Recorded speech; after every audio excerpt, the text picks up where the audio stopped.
We are going to take a few deep dives this morning, a little bit different today, but there was so much of newsworthy quality this morning that I felt like these were the biggest parts of what you'd like to know about today.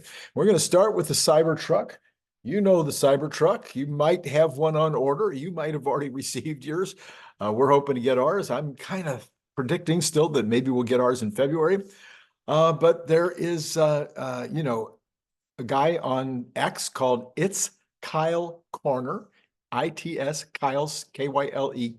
I'm sorry, Connor, and he does a video series called Out of Spec Studios, and he's been doing these Cybertruck teardowns or analyses for quite a while now. But maybe I think this is his last one where he's done a 3-month, 15,000-mile review of the Cybertruck.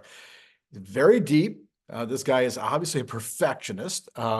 He's looking at every positive and every negative. And yeah, he's done a video version of it this morning. I have not looked at that. I've only read and kind of skimmed because it's a very long article. And I've only taken out some of the parts for you this morning. I think a lot of the things that he's talking about in this video, you wouldn't care about, I wouldn't care about, goes down into some really small details. But the couple of the conclusions that he reached that were important, I think that he would not recommend the Beast. He recommends the dual motor. That's good because I know we're buying the least expensive one that'll be out there. I forget even at this moment if that's a dual, I think it's a dual motor. Anyway, he appreciates the amazing power of the Beast, but overall, he likes the dual motor best. Anyway, he has very high praise for the sound system, the ride quality, the entertainment system, the steering. I mean, top of class of any vehicle out there on all of those. One of the things he doesn't like about the tri-motor is that there's a whine, he says, from the front motor that's a little irritating. Overall, he seems to feel like the truck as a light-duty truck or inner city, just a regular old driving around truck is really pretty amazing. But when it comes to very heavy use, pulling trailers and, using it for long haul or whatever like that, he would like more range. And he also had other issues that he'd like to see improved. I think if you're planning to buy one, you might want to read this article. You might want to do what I did and skim it. The article could really have been improved with a top 10 and bottom 10 approach. I think that would have made it much better. Anyway, check that out if you like. Check out the video. Check out the posting on X if you'd like to see more details. So then Elon gave a talk yesterday, and he said that the following from from CB_Doge. He says this was a very good review of his talk, and so these are just the headlines, okay? Number one, X is the most effective platform to reach the most influential leaders in the world. Elon went on to say somewhere else that these folks, the people that are leading companies and countries, are not watching TV or looking on TikTok. He thinks they're on X. He says, I believe in the sort of freedom of choice. I believe in sort of freedom of choice. Advertisers have a right to appear next to the content that they think is compatible to their brand. He says, I do shoot myself in the foot from time to time, but at least you know it's genuine. It's not from the PR department. There's a fact. He says the GFY remark was not to advertisers as a whole. It was respect with the freedom of speech. It is important to have a global free speech platform where people with a wide range of opinions can voice their views. In some cases, there were advertisers who were insisting on censorship. Not going to happen, he says. All right. In terms of brand safety, every third-party verification tool has given X an A+ in terms of brand safety. He says every human being will have a humanoid robot. I think there will be 20 billion humanoid robots. Of course, he said that several times in the past few months. Companies that will succeed are those that are the most effectively using AI. AI is an immensely powerful tool, providing better answers than a collection of links and enabling real-time aggregation of collective wisdom. So yeah, I mean, again, I worked with, as many of you know, I worked with over 400 companies over the last 16 years. Everything from law offices, chiropractors, plastic surgeons, chimney sweep, bike shops. Go down the list. Any kind of business you can think of, pretty much out of 400, there was no limitation. So yeah, a very, very broad list. And I found that the vast majority of small businesses, these would be people that typically have fewer than 25 employees, hardly use any technology. Yeah, they hardly use any. They might use some very great technology that's very specific to their industry, but in terms of high tech or any tech with regard to bookkeeping, with regard to the way that they manage their systems, it's really quite sad. When you get into the little larger companies, I think they're much better at this type of thing. But again, probably going to be way behind the curve in terms of their use. When you get into the larger, the mid caps and the big cap companies, large cap companies, these are the ones I think Elon's talking about, that they're just not going to be able to compete if they're not using AI at these levels. X, he says, is the premier destination for marketers, advertisers to reach senior decision makers. Oh yeah, he says these are folks that are not watching TV or making TikToks. We live in the most interesting time in history. We should not force AI to lie in this important time in history. I tend to agree with Geoff Hinton, one of the godfathers of AI. He thinks there's a 10 to 20% probability of something terrible happening. He says the glass is 80% full. So look at the bright side. There will be a crisis of meaning within AGI and robots. What is our purpose when we don't have to work? We are heading to an age of abundance. I spoke to that at great length yesterday in a video that I did in the early afternoon. Maybe I'll put that card up later. I think that we will be fine. I think we're going to do great. I do think that the world will revolve around games. Around games. Everybody will play games. Everybody will watch other people play games. Everything will, and I'm talking about every kind of game. And I think there will be multiple leagues. There will be all kinds of stadiums and other ways to go and watch and be part of an audience while the games are being played. I think that will be the #1 occupation of people in the future, will be games, reporting on games, watching games, playing games. And people will be very, very good at some kind of game, probably. Most people will find something. I think there will be also a huge amount of people that are not the folks that are interested in any kind of online or physical game, that will be maybe the artists and artisans, and they will also be in great demand for making bespoke products. I think the most likely outcome is one of abundance, says Elon Musk, where goods and services are available to everyone, where there's no shortage that for any one of us. It would be like a universal situation where work will be optional. Elon noted this article. Oh, he said, responding to Holmar's blog, he said, where's the response? Oh, whoops. Oh, I'm so sorry. I didn't get the response. He just said he thought that this was a great review of the article. All right. The 𝐶𝐫𝐶 letter says this morning that Michael Dell says that Dell is building an AI factory with NVIDIA, which will power Elon Musk's AI and 𝐓𝐞. I assume that's the one that's going to be in Nashville. So that's that. So AI, Dell, NVIDIA working together to build this.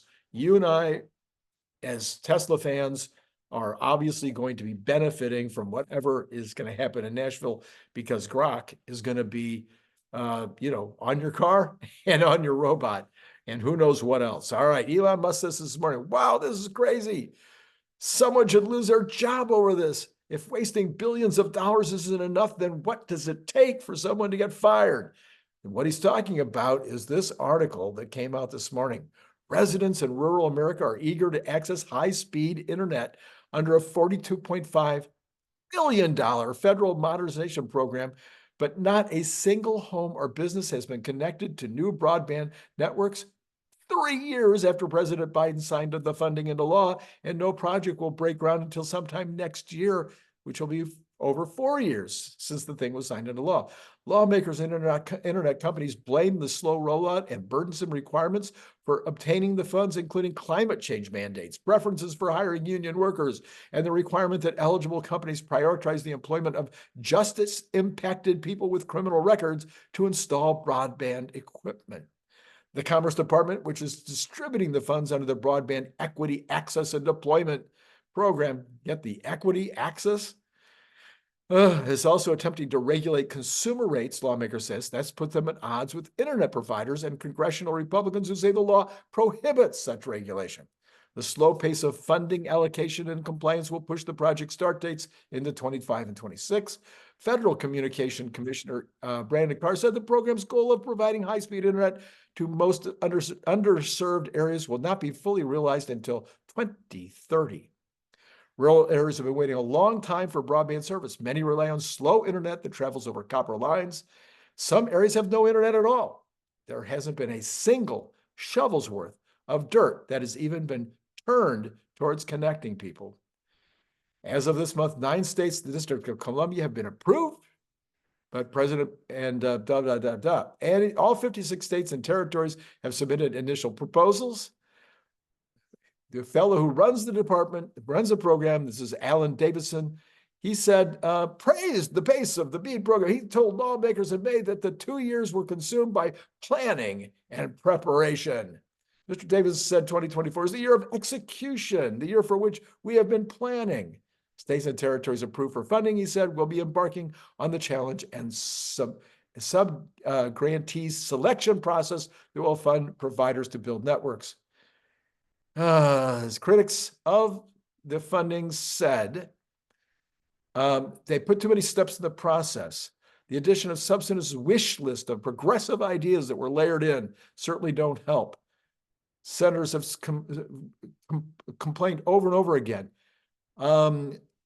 As numerous states and stakeholders have articulated, current BEAD rules divert resources from being broadband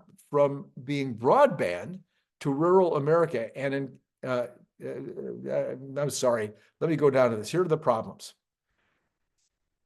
Their failure to resolve these concerns will prolong the digital divide and put billions of scarce taxpayer dollars at risk. A list of stipulations include preference for hiring union workers who are scarce in some rural areas, requiring providers to prioritize certain segments of the workforce, such as individuals with a past criminal record, requiring eligible entities to account not only for current climate-related risk, but also for how the frequency, severity, and nature of these extreme events may plausibly evolve as our climate continues to change over the coming decades. Lawmakers also protested provisions that required time and time again such networks have squandered public dollars and left taxpayers holding the bag. Okay, so the NTI did not immediately respond to an inquiry. Holmore's blog also noted that the $42.5 billion would have purchased Starlink dishes for 140 million homes. And that would assume, I'm adding to that, that would assume full price. More realistically, they could have done a deal with SpaceX a long time ago for $42.5 billion that probably would have taken care of the entire everybody in the United States. Probably 100% of the folks in the United States could have been covered for years for $42.5 billion, maybe forever. This is Randy Kirk, by the way. Please hit like and subscribe and notify, because today we've got Scott Walter coming up around 11 o'clock. We will have Jeff Lutz for the Good News Wednesday program. You know you don't want to miss any of that. And then, yeah, please, Patreon. This would be good. We had such a nice run earlier in the month. This would be a good time for another run of folks joining up to Patreon. All right, this is from Barron's. This is a very interesting article about what's happened over the last couple of days with regard to the speeches coming from the Federal Reserve presidents and governors, et cetera, et cetera, et cetera. Says that no one sees a recession in the cards and most expect inflation to trend toward the 2% target, but Fed officials are in no rush to lower interest rates until they're convinced the progress is sustainable. included in the lineup of federal folks. They basically had a wait and see approach to adjusting interest rates this year. It's too soon to determine whether inflation is durably on a path back to 2%. That was Susan Collins. Then there are potentially early signs of continued progress on inflation, St. Louis Fed President Alberto Musalem said. However, it takes more than one data point to establish a trend, which means the June numbers, early June numbers look good, but we need a lot more. We're clearly on the backside of inflation, Richmond Fed President Barkin said, but the question is, are we all the way back? In the absence of confidence in the inflation outlook and with softening but still solid economy and labor market, officials appear happy to take their time. The FOMC has held the federal funds rate, of course, at 5.25 to 5.5. Federal Reserve Governor Adriana Kugler sounded the most dovish. While I remain cautiously optimistic that inflation is coming down, it's still too high. And it's moving down slowly, she said in her remarks at the Peterson Institute for International Economists. I believe that the policy has more work to do, but if the economy evolves as I'm expecting, it will be likely become appropriate to become easing policies sometime later this year. The more hawkish counter came from St. Louis Musalem. He noted that while not his base case, it is not out of the question that inflation remains stuck above the Fed's target or even reaccelerates. That could bring rate hikes back into the conversation. Once again, I'm just going to say this. I'm going to say it as clearly as I can. I don't believe that the 5% is a big enough deal. I think people will find the workarounds. So therefore, I think it's going to take them longer to get these numbers down. On the other hand, I do believe that productivity is going to do the job starting next year, but it'll probably be the middle of next year before we really begin to see these productivity numbers work. In the meantime, we might go into an actual recession, which would cause the Fed to start reducing rates. But if they reduce those rates too high, maybe we still get the productivity to solve the problem. So there's where we are right now, in my opinion, my humble opinion. I will need to observe a period of favorable inflation, moderating demand, and expanding supply before becoming confident that a reduction in the target range for the federal funds rate is appropriate, Musalem continued. These conditions could take months and more likely quarters to play out. The cacophony reflects a data-dependent Fed in a period that the economic numbers aren't painting a clear picture. Which I said earlier, that the Fed president seemed, Mr. Powell seemed like a deer in the headlines at the last meeting. He just seemed confused, and he said, don't even trust our numbers. Wait and see remains the name of the game for the Fed. The 𝐂𝐫𝐶 letter says this morning, America spent a massive $17 trillion on food in 2023. That is the most recorded in a single year. That's not shocking. Since 2020, food at home and away from home expenditures have soared $5 trillion or 35% as high inflation hit the country. At the same time, fast food prices have increased by 31%. Over the past 10 years, most fast food price increases have exceeded inflation, with prices at McDonald's doubling. Meanwhile, 78% of U.S. consumers view fast food as a luxury at this point. Food inflation is a major problem for most Americans. Yeah, well said, Mr. 𝐂𝐫𝐶. So, all right, there was pretty much zero follow-up reporting on an issue that could have significant impact on markets going forward. I'm just kind of shocked to not find much reporting this morning. Israel is basically done with the heavy lifting in Gaza and is ready to start the mop-up stage. You have, the bombing and all of the heavy activity is apparently over or almost over. That was announced. I saw one headline and I saw nothing else about it.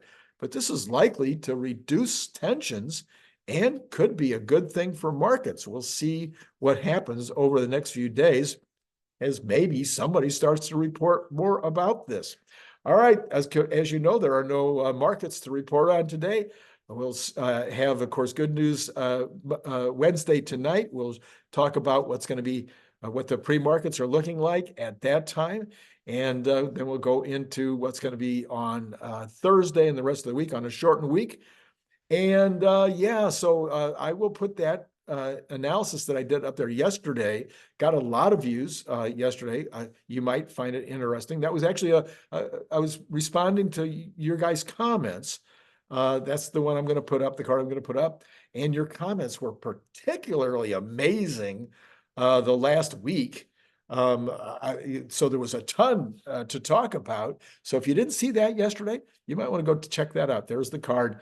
Remember to hit the like, subscribe, and then go join Patreon. All that would be phenomenal in terms of you helping to support the channel. So that's all I got for you right now. It's been great talking to you.